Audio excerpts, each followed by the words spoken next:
ಪುಸ್ತಕ ನಾವು ಕೇರ್ಫುಲ್ ಆಗಿ ಓದ್ಬೇಕು. ಯಾಕಂದ್ರೆ ಪ್ರಸಂಗಿ ಪುಸ್ತಕದಲ್ಲಿ ಬರ್ದಿರೋದು ಬಂದು ಸೊಲೊಮೋನನು ತನ್ನ ಕೊನೆಯ ದಿನಗಳಲ್ಲಿ ಬರೆದಿರೋ ಪುಸ್ತಕ ಪ್ರಸಂಗಿ ಪುಸ್ತಕ. ಕೊನೆಯ ದಿನದಲ್ಲಿ ಅವನ ಆರಂಭ ಚೆನ್ನಾಗಿತ್ತು, ಸೊಲೊಮೋನನ ಆರಂಭ ಚೆನ್ನಾಗಿತ್ತು. ಕೊನೆಯಲ್ಲಿ ತುಂಬಾ ಅವನ್ ಬಂದು ದೇವರಿಂದ ದೂರ ಹೋಗ್ಬಿಟ್ಟ. ನೀವು ಟೈಮ್ ಇದ್ದಾಗ 1 ಅರಸರು 11ನೇ ಅಧ್ಯಾಯ ಓದಿ. ಅದರಲ್ಲಿ ಸೊಲೊಮೋನನ ಕೊನೆಯ ದಿನಗಳು ಹೇಗಿತ್ತು ಎಂಬುದಾಗಿ ಬರೆಯಲ್ಪಟ್ಟಿದೆ. ಆ ಟೈಮಲ್ಲಿ ಬರ್ದಿರೋ ಪುಸ್ತಕ ಈ ಪ್ರಸಂಗಿ ಪುಸ್ತಕ. ಸೊ ಈ ಪ್ರಸಂಗಿ ಪುಸ್ತಕದಲ್ಲಿ ಬರ್ದಿರೋ ಕಾರ್ಯ ಎಲ್ಲ ಬಂದು ಕ್ರೈಸ್ತರಿಗೆ ಅದು ಬಂದು ಸಂಬಂಧಪಟ್ಟಿದ್ದಲ್ಲ. ಯಾಕಂದ್ರೆ ಅನೇಕ ಸಾರಿ ಇಂಗ್ಲಿಷ್ ಬೈಬಲ್ ನೀವು ನೋಡಿದಾಗ, ಕನ್ನಡದಲ್ಲಿ ನಾನು ನೋಡಿದೆ, ಅದು ಇಲ್ಲ ಆಕ್ಚುಲ್ ಆಗಿ. ಎಲ್ಲಿ ನೋಡಿ ಅಂಡರ್ ದ ಸನ್ ಅಂತ ಇರುತ್ತೆ. ಅಂಡರ್ ದ ಸನ್ ಅಂತ ಸೂರ್ಯನ ಕೆಳಗೆ ಎಂಬುದಾಗಿ ಬರೆದಲ್ಪಟ್ಟಿದೆ. ಸೂರ್ಯನ ಕೆಳಗೆ ಅಂದ್ರೆ ಭೂಮಿಯಲ್ಲಿ, ಎಲ್ಲ ಭೂಲೋಕದ ಪ್ರಕಾರವಾಗಿ ಬರೆದಿರೋ ಪುಸ್ತಕ. ಯಾಕಂದ್ರೆ ದೇವರಿಂದ ಯಾವಾಗ ಸೊಲೊಮೋನನು ದೂರ ಹೋಗ್ಬಿಟ್ರು, ಅವ್ರಿಗೆ ಬಂದು ಅನೇಕ ಮದುವೆಗಳು ಮಾಡಕ್ ಸ್ಟಾರ್ಟ್ ಮಾಡಿದ್ರು. ಬೇರೆ ಸ್ತ್ರೀಗಳನ್ನು, ಬೇರೆ ದೇಶದ ಸ್ತ್ರೀಗಳನ್ನು ಮದುವೆ ಮಾಡಕ್ ಸ್ಟಾರ್ಟ್ ಮಾಡಿದ್ರು. ಅವ್ರೇನ್ ಮಾಡಿದ್ರು, ಅವರ ದೇವರುಗಳನ್ನು ಸೊಲೊಮೋನನು ಆರಾಧನೆ ಮಾಡೋದಕ್ಕೆ ಸ್ಟಾರ್ಟ್ ಮಾಡ್ಬಿಟ್ಟ. ಹೆಂಗೆ ಜ್ಞಾನದಿಂದ ತುಂಬಿದ್ದ ಮನುಷ್ಯ, ಐಶ್ವರ್ಯದಿಂದ ತುಂಬಿದ್ದ ಮನುಷ್ಯ, ಹೆಂಗೆ ಜೀವನದಲ್ಲಿ ಕೊನೆಯಾಗಿ ಹೆಂಗೋಯ್ತು ಅವನ ಜೀವನ ಅಂತ ನೋಡಿ. ಸೊ ಈ ರೀತಿಯಾಗಿ ಅವನೇನ್ ಬರೀತಾನೆ ಅಂದ್ರೆ ಅಂಡರ್ ದ ಸನ್ ಅಂತ ಬರೀತಾನೆ. ನೀವು ನೋಡಿ 1ನೇ ಅಧ್ಯಾಯದಲ್ಲಿ ಕೂಡ, ನೀವು ಅದು ಕನ್ನಡದ ಬೈಬಲ್ ನಾನು ಟ್ರೈ ಮಾಡಿದೆ, ಆ ವಾರ್ತೆ ಇಲ್ಲ. ಅದೇನಕ್ಕೆ ಅಂತ ಗೊತ್ತಿಲ್ಲ. ಅದೇನಂತ ಇದೆ ಅಂತ ನಾನು ಹೇಳ್ತೀನಿ. Which he done under the sun ಅಂತ, ಎಲ್ಲ ಭೂಮಿಯ ಕೆಳಗೆ ಅಂತ 30 ಸತಿ ಇದೆ ಈ ಪುಸ್ತಕದಲ್ಲಿ. ಸೊ ಕನ್ನಡ ಬೈಬಲ್ ಅಲ್ಲಿ ಹೆಂಗಿದೆ ಅಂದ್ರೆ, ಅದು 4ನೇ ಅಧ್ಯಾಯದಲ್ಲಿ ನಾವು ತಿರ್ಗಾ ನೋಡೋಣ. ಲೋಕದಲ್ಲಿ ಎಂಬುದಾಗಿದೆ. ಸೊ ಅದೇ ವ್ಯತ್ಯಾಸ.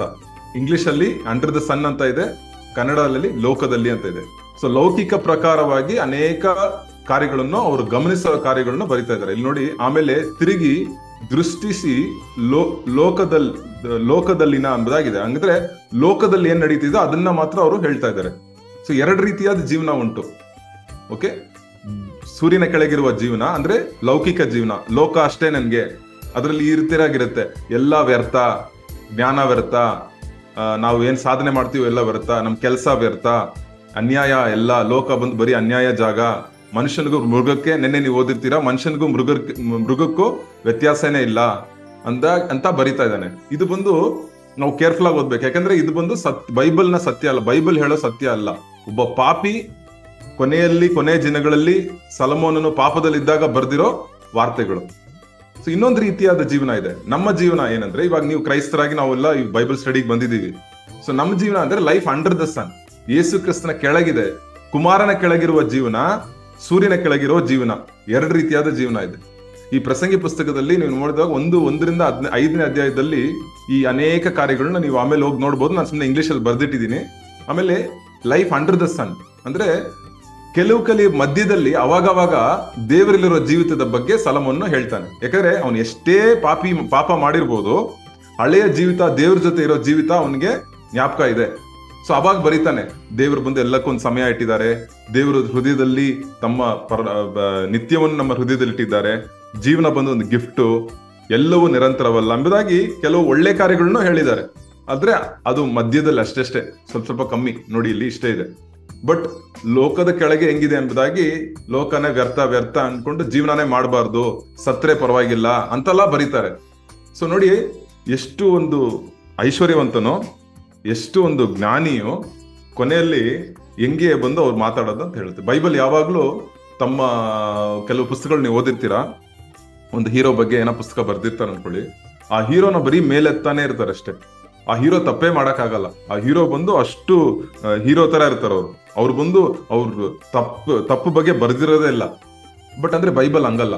ದಾವಿದನ ಬಗ್ಗೆ ಬರ್ದಿದೆ, ದಾವಿದನ ಕೊರತೆಗಳನ್ನು ಬರ್ದಿದೆ, ದಾವಿದನ ಏನ್ ಒಳ್ಳೆ ಕಾರ್ಯ ಮಾಡಿದ ಅದು ಬರ್ದಿದೆ. ಯೋಬನ್ ಜೀವಿತದಲ್ಲಿ ನೋಡ್ತೀವಿ, ಅಬ್ರಾಹ್ಮನ ಜೀವಿತದಲ್ಲಿ ನೋಡ್ತೀವಿ. ಅಬ್ರಾಹ್ಮ ವಿಶ್ವಾಸದ ತಂದೆ, ಬಟ್ ಅಂದ್ರೂ ಬಂದು ವಿಶ್ವಾಸದಲ್ಲಿ ಕೆಲವು ಟೈಮಲ್ಲಿ ಅವರು ಇದಾಗಿದ್ರು, ವೀಕ್ ಆದ್ರು, ಅದು ಬರ್ದಿದೆ. ಸೊ ಬೈಬಲ್ ಅಲ್ಲಿ ಬಂದು ಅದೇ ರೀತಿ ಸೊಲೊಮೋನ ಜೀವಿತ ಕೂಡ. ಸೊ ಇದು ನೀವು ಪ್ರಸಂಗಿ ಪುಸ್ತಕ ಓದ್ಬೇಕಾದ್ರೆ ಅದನ್ನ ಜ್ಞಾಪಕ ಇಟ್ಕೊ ಓದ್ಕೋಬೇಕು. ಯಾಕಂದ್ರೆ ಕೆಲವ್ರು ಏನ್ ಮಾಡ್ತೀನಿ, ನಾನು ನೋಡ್ತೀನಿ ಈ ವಚನಗಳನ್ನೆಲ್ಲ ಹಾಕಿ ಮೃಗಗಳಿಗೂ 3ನೇ ಅಧ್ಯಾಯ 18ರಿಂದ 21 ನೋಡಿದ್ರೆ ಮೃಗಗಳಿಗೂ ಮನುಷ್ಯನಿಗೂ ವ್ಯತ್ಯಾಸನೇ ಇಲ್ಲ ಅಂತ ಇರುತ್ತೆ. ಅದನ್ನ ಹೋಗಿ ಸ್ಟೇಟಸ್ ಅಲ್ಲೆಲ್ಲ ಹಾಕ್ಬಿಡ್ತಾರೆ. ನಾವು ಸ್ಟೇಟಸ್ ಅಲ್ಲಿ ಹಾಕ್ಬಾರ್ದು ಆತರ ವಚನಗಳನ್ನ. ಯಾಕಂದ್ರೆ ಅದು ಬಂದು ಒಂದು ಅವಿಶ್ವಾಸಿಯು ತನ್ನ ಕೊನೆಯ ದಿನಗಳಲ್ಲಿ ದೇವರು ಗೊತ್ತಿಲ್ಲದೆ ಇರೋ ಟೈಮಲ್ಲಿ ಅವನ ಮನಸ್ಸಿಗೆ ಬಂದಿದ್ದನ್ನು ಬರ್ದಿದ್ದಾನೆ. ಸರಿನಾ? ಸೊ ಅದನ್ನ ಕ್ಲೀನ್ ಆಗಿ ಅರ್ಥ ಮಾಡ್ಕೋಬೇಕು. ಯಾಕಂದ್ರೆ ತಿರ್ಗಾ ನಾನು ಹೇಳ್ತೀನಿ, ಯಾಕಂದ್ರೆ ಯೋಬನ ಪುಸ್ತಕದಲ್ಲೂ ಅಷ್ಟೇ ಈ ರೀತಿಯಾದ ಕಾರ್ಯಗಳು ನಾವು ಕಾಣ್ತೀವಿ. ಸೊ ಯಾವಾಗ್ಲೂ ಬೈಬಲ್ ಓದ್ಬೇಕಾದ್ರೆ ನಾವು ಯಾರು ಇದನ್ನ ಹೇಳ್ತಾ ಇದಾರೆ, ಯಾವ ನೆಲೆಯಲ್ಲಿ, ಯಾವ ಸ್ಥಿತಿಯಲ್ಲಿ ಇದ್ದಾರೆ ಎಂಬುದಾಗಿ. ಸೌಲ್ ರಾಜ ಅಂತ ಒಬ್ಬ ಗೊತ್ತು ನಿಮ್ಗೆ. ಸೌಲ್ ಸ್ಟಾರ್ಟಿಂಗ್ ಅಲ್ಲಿ ಪರಿಶುದ್ಧಾತ್ಮನಿಂದ ತುಂಬಿ ಅವನು ಬಂದು ಪ್ರವಾದನೆ ಮಾಡ್ತಾ ಇದ್ನಂತೆ. ಪ್ರವಾದಿ ಅಂತ ಹೇಳ್ತಾ ಇದ್ರಂತೆ ಸೌಲ್ ರಾಜನನ್ನು. ಅವನ ಕೊನೆ ದಿನಗಳು ನಿಮ್ಗೆ ಗೊತ್ತಾಯ್ತು ಹೆಂಗೆ ಅಂತ. ಒಂದು ಕೋಪಿಷ್ಠನಾಗಿ, ಒಂದು ಲೋಕದಲ್ಲಿ ಒಂದು ಅವನ್ ಬಂದು ಒಂದು ಅಷ್ಟು ದೇವರಿಂದ ದೂರ ಹೋದಾಗ ಹೆಂಗಿದ್ದ ಅಂತ ನಿಮ್ಗೆ ಗೊತ್ತು. ಸೊ ಆ ರೀತಿಯಾಗಿರುವ ಸೊಲೊಮೋನನ ಬರೆದಿರೋ ಪುಸ್ತಕ. ಓಕೆ, ಸೊ ಇವತ್ತು 4ನೇ ಅಧ್ಯಾಯದಲ್ಲಿ ಒಂದ್ 2-3-4 ಕಾರ್ಯಗಳನ್ನ ನಾವು ನೋಡೋಣ. ಇಲ್ಲಿ ಏನ್ ಮಾಡ್ತಾರೆ, 4ನೇ ಅಧ್ಯಾಯದಲ್ಲಿ 1ನೇ ವಚನ ನಾವು ನೋಡಿದ್ವಲ್ಲ, ಆಮೇಲೆ ತಿರುಗಿ ದೃಷ್ಟಿಸಿ ಲೋಕದಲ್ಲಿನ ಹಿಂಸೆಗಳನ್ನೆಲ್ಲ ನೋಡ್ತಾರ ಅವರು. ಹಿಂಸೆ ನೋಡ್ಬಿಟ್ಟು ಕಣ್ಣೀರು ಏನೆಂದು ಹೇಳಲಿ, ಕಣ್ಣೀರೆಲ್ಲ ನೋಡ್ತಾರೆ. ನೋಡ್ಬಿಟ್ಟು ಸಂತೈಸುವರು ಯಾರು ಇಲ್ಲ ಎಂಬುದಾಗಿ ಹೇಳ್ತಾರೆ. ಯಾರು ಇಲ್ಲ, ಸಂತೈಸೋರ್ಗೆ ಯಾರು ಇಲ್ಲ. ಹಿಂಸೆ ಕೊಡುವವರು ತುಂಬಾ ಬಲಶಾಲಿಗಳಾಗಿದ್ದಾರೆ. ಹಿಂಸೆ ಕೊಡುವವರು, ಹಿಂಸಕರು ಬಹುಬಲ, ಸಂತೈಸರು ಒಬ್ಬರು ಇರಲಿಲ್ಲ ಎಂಬುದಾಗಿ. ಸೊ ನೋಡಿ, ಇದು ಏನಂದ್ರೆ ಲೋಕದಲ್ಲಿ ನಾವು ನೋಡ್ತೀವಿ, ಇದು ಸತ್ಯನೇ ಇದು. ಬಟ್ ಅಂದ್ರೆ ನಾವು ಕ್ರೈಸ್ತರಾಗಿ ಇದು ನಮ್ಗೆ ಸತ್ಯ ಅಲ್ಲ. ಅದೇ ನಾವು ವ್ಯತ್ಯಾಸ ಇರಬೇಕು. ಯಾಕಂದ್ರೆ ಇಲ್ಲಿ 2 ರೀತಿಯಾದ ಜೀವನ ಇದೆ. ಒಂದು ಲೋಕದ ಜೀವಿತ, ಯೇಸು ಕ್ರಿಸ್ತನ ಕೆಳಗಿರುವ ಜೀವಿತ. ಸೊ ಯೇಸು ಕ್ರಿಸ್ತನಲ್ಲಿ ನಮ್ಗೆ ನಾನು ನಿಮಗೆ ಸಮಾಧಾನ ಬಂದಿದ್ದೇನೆ, ನಾನು ನಿಮಗೆ ನನ್ನ ಸಮಾಧಾನ ಕೊಡ್ತೀನಿ ಎಂಬುದಾಗಿ ದೇವರು ಹೇಳ್ತಾರೆ. ಹೌದು, ಕಷ್ಟ ಉಂಟು, ಲೋಕದಲ್ಲಿ ನಮ್ಗೆ ಹಿಂಸೆ ಉಂಟು. ನಾವು ನೋಡ್ತೀವಿ, ಅನೇಕರು ಬಂದು ಹಿಂಸೆ ಕೊಡೋದಕ್ಕೆ ಯಾವಾಗ ಹಣ ಜಾಸ್ತಿ ಆಗುತ್ತೋ ಅವಾಗ್ಲೇ ಹಿಂಸೆ ಕೊಡಕ್ಕೆ ಸ್ಟಾರ್ಟ್ ಮಾಡ್ತಾರೆ ಜನ. ಅವ್ರಿಗೆ ಯಾವಾಗ ಬಲ ಕೈಗೆ ಬರುತ್ತೋ ಅದನ್ನ ದುಷ್ಪ್ರಯೋಜನ ಮಾಡಕ್ಕೆ ಸ್ಟಾರ್ಟ್ ಮಾಡ್ತಾರೆ ಜನ. ಸೊ ಈ ರೀತಿಯಾಗಿ ಮಾಡ್ತಾ ಇರ್ಬೇಕಾದ್ರೆ ನಮ್ಗೆ ಏನಾಗತ್ತಂದ್ರೆ, ಏನಪ್ಪಾ ಈ ಲೋಕ ಹಿಂಗೇನಾ ಅಂತ ನೋಡಿ. ಕೊನೆ ದಿನಗಳಲ್ಲಿ ನೀವು ನೀಟ್ ಎಕ್ಸಾಮ್ ಅಂತ ಒಂದು ಇರುತ್ತೆ, ನೀವು ನೋಡಿರ್ತೀರಾ.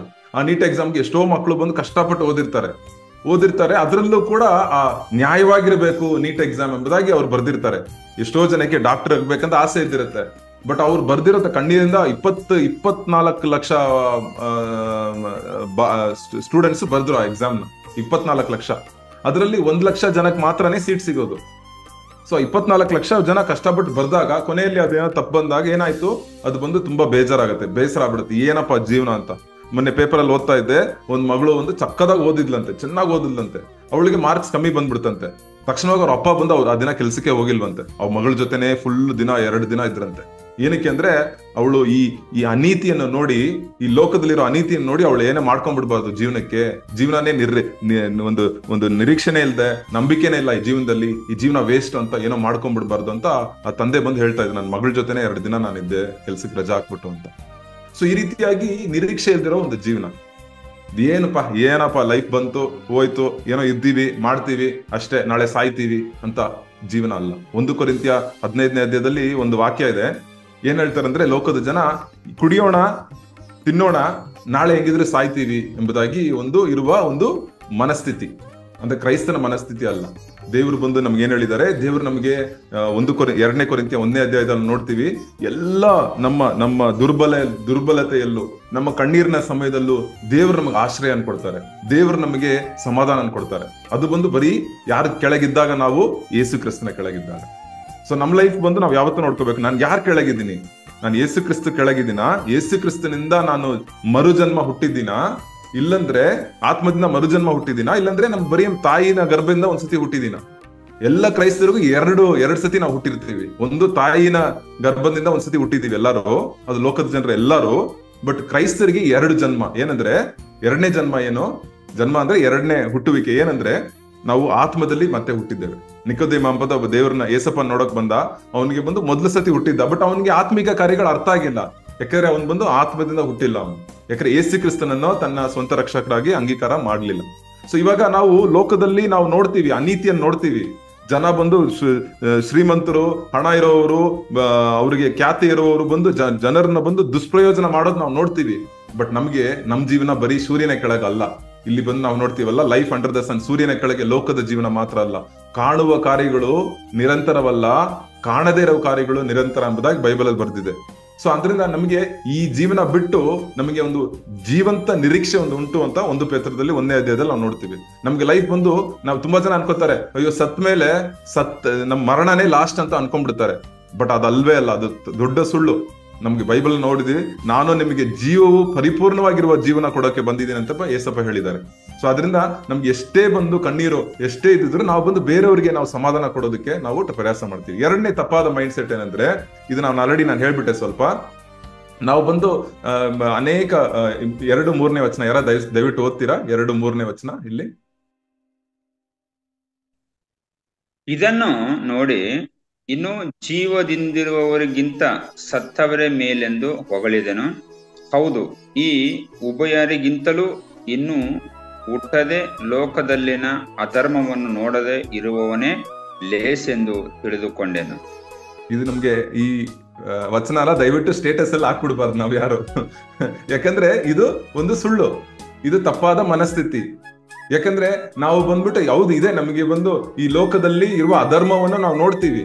ಆ ಅಧರ್ಮ ನೋಡ್ಬಿಟ್ಟು ನಾವು ಹುಟ್ಟದೇ ಇದ್ರೇನೆ, ನಮ್ ತಾಯಿ ಹುಟ್ಟದೆ ಆಚೆ ಬರ್ದೇ ಇದ್ರೆ, ಹೊಟ್ಟೆಯಲ್ಲೇ ಸತ್ತೋದ್ರೆ ಪರವಾಗಿಲ್ಲ ಕೂಡ ಅಂತರ ಹೇಳ್ತಾ ಇದ್ದಾನೆ. ಆತರ ಸ್ಟಿಲ್ ಬರ್ತ್ ಅಂತ ಹೇಳ್ತಾರೆ ಇಂಗ್ಲಿಷ್ ಅಲ್ಲಿ. ಅಂದ್ರೆ ಮಿಸ್ಕ್ಯಾರೇಜ್ ಆಗ್ಬಿಟ್ರೇನೆ ಪರವಾಗಿಲ್ಲ, ಈ ನಾವು ಆಚೆ ಬಂದು ಲೋಕದಲ್ಲಿರುವ ಅಧರ್ಮವನ್ನು ನಾವು ನೋಡಬಾರ್ದು ಅಂತ ಲೇಸು ಎಂಬುದಾಗಿ ತಿಳಿದುಕೊಂಡೇನೆ ಎಂಬುದಾಗಿ ಸೊಲೊಮೋನನು ತನ್ನ ಕೊನೆಯ ದಿನಗಳಲ್ಲಿ ಹೇಳ್ತಾರೆ.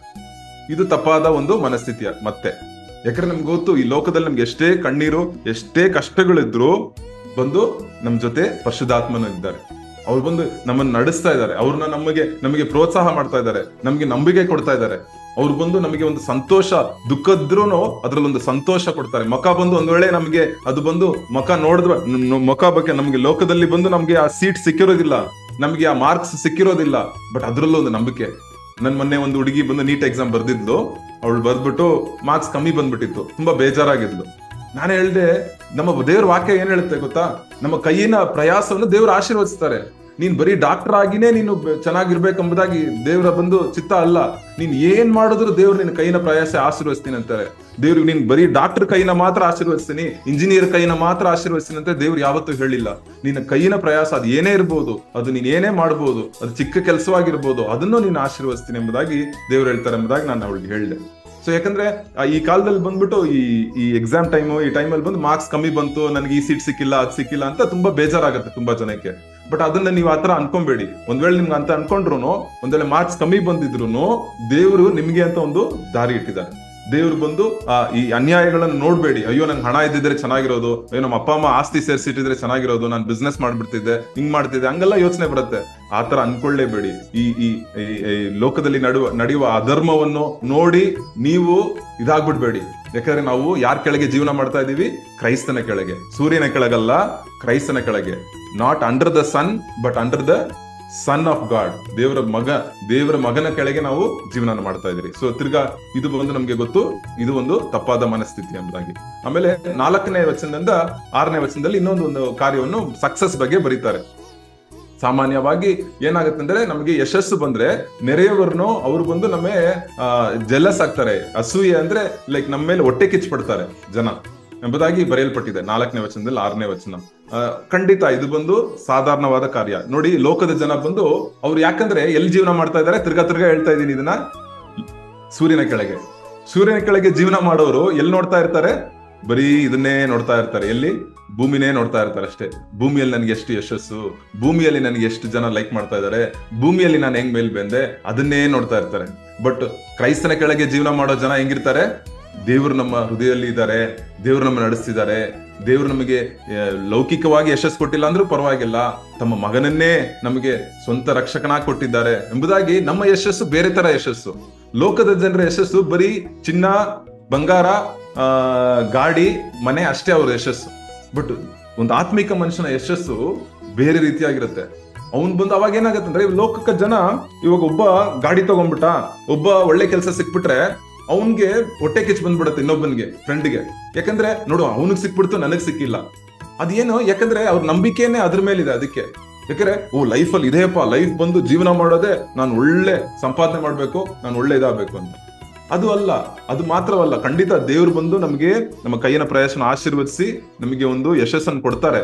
ಬಟ್ ಅದು ಬಂದು ಪೂರ್ತಿಯಾದ ಯಶಸ್ಸು ಅಲ್ಲ, ನಿಜವಾದ ಯಶಸ್ಸು ಅಲ್ಲ, ನಿಜವಾದ ಸಕ್ಸಸ್ ಅಲ್ಲ ಎಂಬುದಾಗಿ ನಾವು ಹೇಳ್ಬೋದು. ಯಾಕಂದ್ರೆ ನಾವು ನೋಡಿದೀವಿ, ನಿಜವಾದ ಸಕ್ಸಸ್ ಅಂದ್ರೆ ಲೋಕದಲ್ಲಿ ಸೊಲೊಮೋನ್ ತರ ಸಕ್ಸಸ್ ಯಾರು ಇಲ್ಲ. ಅವನಿಗೆ ಅಷ್ಟು ಚಿನ್ನ, ಅಷ್ಟು ಬೆಳ್ಳಿ, ಅವನಿಗೆ ಅಷ್ಟು ಅಧಿಕಾರ, ಅವನಿಗೆ ಅಷ್ಟು ಜ್ಞಾನ ಇತ್ತು. ಬಟ್ ಕೊನೆಯಲ್ಲಿ ನೋಡಿ ಪ್ರಸಂಗಿ ತರ ಒಂದು ಪುಸ್ತಕವನ್ನು ಬರೀತಾರೆ. ಕೊನೆಯಲ್ಲಿ ಬಂದು ನೀವು ಪ್ರಸಂಗಿ 12ನೇ ಅಧ್ಯಾಯದಲ್ಲಿ ಹೇಳ್ತಾರೆ, ಎಲ್ಲ ನೋಡ್ಬಿಟ್ಟೆ, ಕೊನೆಯಲ್ಲಿ ದೇವರಿಗೆ ಭಯಪಟ್ಟು ದೇವರ ವಾಕ್ಯಕ್ಕೆ ವಿಧೇಯನಾಗಿ ನಡೆಯುವುದೇ ಒಂದು ಒಳ್ಳೆ ಜೀವನ ಎಂಬುದಾಗಿ ಕೊನೆಯದಾಗ ಅವ್ರು ಹೇಳ್ತಾರೆ. ಇದೆಲ್ಲ ಗಮನಿಸ್ಬಿಟ್ಟು, ಸೂರ್ಯನ ಕೆಳಗಿರುವ ಕಾರ್ಯಗಳನ್ನ ಗಮನಿಸ್ಬಿಟ್ಟು ಅವ್ರ ಹತ್ರ ಹೇಳ್ತಾರೆ. ಸೊ ಅದರಿಂದ ನಮ್ಮ ಯಶಸ್ಸು ಬಂದು ಬೇರೆಯವ್ರ ಯಶಸ್ಸಾಗ್ತಾರ, ಸಂತೋಷ ಪಡೋಣ, ಪರವಾಗಿಲ್ಲ, ದೇವರು ಅವ್ರಿಗೆ ನಡೆಸಿದ್ದಾರೆ, ಸಂತೋಷ. ಅವ್ರಿಗೆ ಗೌರ್ಮೆಂಟ್ ಕೆಲಸ ಸಿಗ್ತಾ, ಓಕೆ ಪರವಾಗಿಲ್ಲ, ನನಗೆ ಪ್ರೈವೇಟ್ ಕೆಲಸನೇನಾ, ಪರವಾಗಿಲ್ಲ, ನಾನು ಅದ್ರಲ್ಲಿ ನಾನು ಸಂತೋಷವಾಗಿರ್ತೀನಿ ಎಂಬುದಾಗಿ ನಾವು ಹೇಳೋದು. ಓಕೆ, ಆಮೇಲೆ 7ನೇ ವಚನದಿಂದ 12ನೇ ವಚನದಲ್ಲಿ ನಾವು ಬಂದು ಒಂಟಿಯಾಗಿ ಒಬ್ಬ ದುಡ್ಡನ್ನು ಸಂಪಾದಿಸ್ತಾನೆ. ಈ 7ನೇ ವಚನದಿಂದ 12ನೇ ವಚನದಲ್ಲಿ ನೀವು ನೋಡ್ಬೋದು.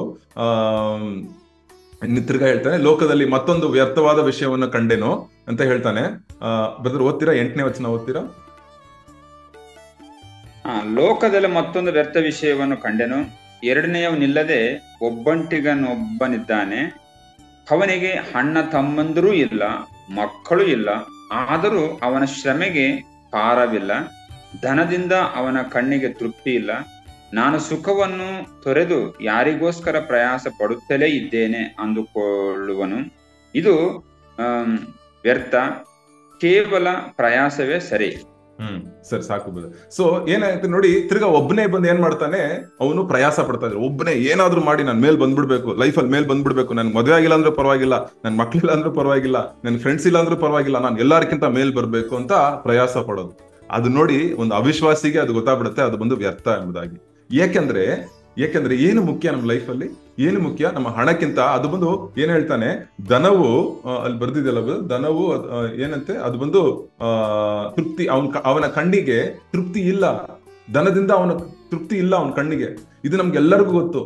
ಹಣ ದುಡಿಯೋವ್ರ ಹತ್ರ, ನೀವು ಎಷ್ಟೋ ಜನ ಹತ್ರ ಮಾತಾಡಿದೀನಿ, ಬ್ರದರ್ ನೆಕ್ಸ್ಟ್ ವರ್ಷ ಏನಂದ್ರೆ ಇದಕ್ಕಿಂತ ಜಾಸ್ತಿ ಮಾಡ್ಬೇಕು, ಇದಕ್ಕಿಂತ ಜಾಸ್ತಿ ಮಾಡ್ಬೇಕು, 5 ಸೈಟ್ ತಗೋಬೇಕು, 6 ಸೈಟ್ ತಗೋಬೇಕು, ಇದು ಮಾಡ್ಬೇಕು. ತೃಪ್ತಿನೇ ಇರಲ್ಲ, ಅದು ಕೊನೆನೇ ಇಲ್ಲ. ಒಂಥರ ಬಂದು ಡ್ರಗ್ಸ್ ತರ ಆಗ್ಬಿಡುತ್ತೆ. ಹುಡುಕ ಬಂದು ಹೇಗೆ ಬಂದು ಬಾಟ್ಲ್ಗೆ ಅವನು ಬಂದು ಕಾಯ್ತಾ ಇರ್ತಾನೋ, ಅದೇ ರೀತಿಯಲ್ಲಿ ಹಣದ ಮೇಲೆ ಭರವಸೆ ಇಟ್ಟಿರೋರು ಅದ್ರ ಮೇಲೆ ಅದನ್ನ ಎಕ್ಸ್ಟ್ರಾ ಹೆಂಗ್ ಮಾಡೋದಂತ ನೈಟು ಹಗಲು ಅದನ್ನೇ ಯೋಚನೆ ಮಾಡ್ತಾನೆ ಇರ್ತಾರೆ. ಸರಿನಾ? ಸೊ ಏನ್ ಮುಖ್ಯ ನಮ್ಮ ಲೈಫಲ್ಲಿ, ಅದನ್ನ ನೆಕ್ಸ್ಟ್ ನಾವು ನೋಡ್ತೀವಿ. ಅದು ಕೂಡ ಮಧ್ಯದಲ್ಲಿ ಕೆಲವು ಬರೀತಾನೆ ನೋಡಿರಿ. 9-10 ಓದಿದ್ರೆ ದಯವಿಟ್ಟು. ಇಲ್ಲಿಂದ ಒಬ್ಬನಿಗಿಂತ ಇಬ್ಬರು ಲೇಸು, ಅವರ ಪ್ರಯಾಸಕ್ಕೆ ಒಳ್ಳೆಯ ಲಾಭ. ಒಬ್ಬನು ಬಿದ್ದರೆ ಇನ್ನೊಬ್ಬನು ಎತ್ತುವನು, ಬಿದ್ದಾಗ ಎತ್ತುವವನು ಇನ್ನೊಬ್ಬನಿಲ್ಲದಿದ್ದರೆ ಅವನ ಗತಿ ದುರ್ಗತಿಯೇ. ಮತ್ತು ಒಬ್ಬನ ಮಗ್ಗಲಲ್ಲೊಬ್ಬನು ಮಲಗಿಕೊಂಡರೆ ಇನ್ನೊಬ್ಬರಿಗೂ ಬೆಚ್ಚಗಾಗುವುದು. ಒಂಟಿಗನಿಗೆ ಹೇಗೆ ಬೆಚ್ಚಗಾದಿತು? ಒಬ್ಬಂಟಿಗನನ್ನು ಜಯಿಸಬಲ್ಲವನಿಗೆ ಇಬ್ಬರು ಎದುರಾಗಿ ನಿಲ್ಲಬಹುದು. 3 ಉರಿಯ ಹಗ್ಗ ಬೇಗ ಕಿತ್ತು ಹೋಗುವುದಿಲ್ಲವಷ್ಟೇ. ನೋಡಿ, ಇಲ್ಲಿ ಬಂದು ಒಬ್ಬನೇ ನಾವು ಬಂದ್ಬಿಟ್ಟು ಸ್ನೇಹಿತರಲ್ದೆ, ನಮ್ಮ ಕುಟುಂಬ ಇಲ್ಲದೆ ನಾವು ಸಾಧನೆ ಮಾಡ್ತೀವಿ ಎಂಬುದಾಗಿ ನಾವು ಅರ್ಥ ಮಾಡ್ಕೊಂಡ್ರೆ ಕೊನೆಯಲ್ಲಿ ಎಲ್ಲ ವ್ಯರ್ಥ. ಎಲ್ಲರನ್ನು ನಾವು ಬಂದು ದೂರ ಮಾಡ್ಕೊಂಡು ಎಲ್ಲರನ್ನು ತುಳಿದ್ಬಿಟ್ಟು ನಾನು ಮೇಲೆ ಹೋಗ್ಬೇಕು, ನನ್ಗೆ ಯಾರು ಬೇಡ ಅಂತ ಹೇಳೋದು ಅದು ಬಂದು ದೇವ್ರ ಚಿತ್ತ ಅಲ್ಲ. ಸೊ ನಮ್ಮ ಕುಟುಂಬಕ್ಕೆ, ನಮ್ಮ ಸಕ್ಸಸ್ ಅಲ್ಲಿ, ನಮ್ಮ ಯಶಸ್ಸಲ್ಲಿ ಸಂತೋಷ ಪಡೋರು ಯಾರು? ನಮ್ಮ ಯಶಸ್ಸಲ್ಲಿ ಸಂತೋಷ ಪಡೋರು ಯಾರು? ಒಂದ್ ಗಂಡ ಯಶಸ್ಸಾದ್ರೆ ಯಾರು ಸಂತೋಷ ಪಡ್ತಾರೆ? ಅವ್ರ ಹೆಂಡತಿ ಸಂತೋಷ ಪಡ್ತಾರೆ. ಹೆಂಡತಿ ಚೆನ್ನಾಗಿ ಮುಂದೆ ಬಂದ್ರೆ ಯಾರು ಸಂತೋಷ ಪಡ್ತಾರೆ? ಗಂಡ, ಮಕ್ಕಳು, ಆ ರೀತಿಯಾಗಿ. ಸೊ ನಮ್ಮ ಕುಟುಂಬದವರು ಒಂದ್ ವೇಳೆ ಸಭೆಯಲ್ಲಿರ್ಬೋದು, ಸಭೆನೂ ಒಂದು ಕುಟುಂಬನೇ, ಕ್ರೈಸ್ತನಲ್ಲಿರೋ ಒಂದು ಕುಟುಂಬ. ನಮ್ಮ ಚರ್ಚಲ್ಲಿ ಯಾರಾದ್ರೂ ಒಂದು ಒಳ್ಳೆ ಮಾರ್ಕ್ ತಗೊಂಡ್ರು, ನಮ್ಮ ಚರ್ಚಲ್ಲಿ ಒಳ್ಳೆ ಕೆಲಸ ಸಿಕ್ತು ಅಂದ್ರೆ ಯಾರಿಗೆ ಸಂತೋಷ? ಚರ್ಚಿಗೆ ಸಂತೋಷ. ಅದು ಬಂದು ನೋಡಿ, ಆ ಯಶಸ್ಸೇ ದೇವ್ರು ಬಂದು ನೋಡ್ತಾ ಇರೋದು. ನಿಮಗೆ ಬಂದು ನಿಮ್ಮ ಸಂಬಂಧಗಳು ಮುಖ್ಯ, ನಿಮ್ಮ ಫ್ರೆಂಡ್ಸ್ ನಿಮಗೆ ಮುಖ್ಯ. ಫ್ರೆಂಡ್ಸ್ ಅಂದ್ರೆ ಆತ್ಮಿಕ ಫ್ರೆಂಡ್ಸ್ ನಿಮ್ಗೆ ಮುಖ್ಯ. ನಿಮ್ಮ ಸಂತೋಷದಲ್ಲಿ ಸಂತೋಷ ಪಡುವವರು ನಿಮಗೆ ಮುಖ್ಯ ಎಂಬುದಾಗಿ ದೇವ್ರ ವಾಕ್ಯ ಹೇಳುತ್ತೆ. ಒಂಟಿಯಾಗಿ ನಾನು ಹೋಗ್ತೀನಿ, ಒಂಟಿಯಾಗಿ ಮಾಡ್ತೀನಿ, ಇಷ್ಟ ಬಂದಂಗೆ ಮಾಡ್ತೀನಿ ಅಂತ ಇಲ್ಲ. ಅನೇಕ ಸಾರಿ ಬಂದು ಮಕ್ಕಳನ್ನ ತ್ಯಜಿಸ್ಬಿಟ್ಟು ಏನೇನೋ ಕಾರ್ಯಗಳು ಮಾಡ್ಬೋದು, ಕುಟುಂಬನ ತ್ಯಜಿಸ್ಬಿಟ್ಟು, ಹೆಂಡತಿನ ತ್ಯಜಿಸ್ಬಿಟ್ಟು ಏನೇನೋ ಕಾರ್ಯಗಳು ಮಾಡ್ಬೋದು. ಬಟ್ ಬೈಬಲ್ ಹೇಳುತ್ತೆ ಇಲ್ಲ, ಇಬ್ರು ಬೇಕು. ಇಬ್ರು ಇದ್ರೆ ಇಬ್ರಿಗೂ ಒಳ್ಳೆ ಬಲ. ಒಬ್ರು ಬಿದ್ರೆ ಇನ್ನೊಬ್ರನ್ನ ಎತ್ತಬಹುದು. ಒಬ್ರು ಒಂದು ತುಂಬಾ ಕೋಲ್ಡ್ ಆಗಿದ್ರೆ ಇನ್ನೊಬ್ಬ ಬೆಚ್ಚಿಗೆ ಆಗ್ಬೋದು. ಸೊ 3 ಇರುವ ಹಗ್ಗ, ಅದು ಬಂದು ಬೈಬಲ್ ವಿವಾಹಗಳನ್ನ 3 ಕುರಿಯ ಹಗ್ಗ ಬೇಗ ಕಿತ್ತು ಹೋಗುವುದಿಲ್ಲ ಎಂಬುದಾಗಿ ನಾವು ಅನೇಕ ಮೆಸೇಜ್ ಅಲ್ಲಿ ಕೇಳಿರ್ತೀವಿ. ಎಲ್ಲಿ ಇದು ಮ್ಯಾರೇಜ್ ಅಲ್ಲಿ ಮೆಸೇಜ್ಗಳಲ್ಲಿ ಕೇಳಿರ್ತೀವಿ.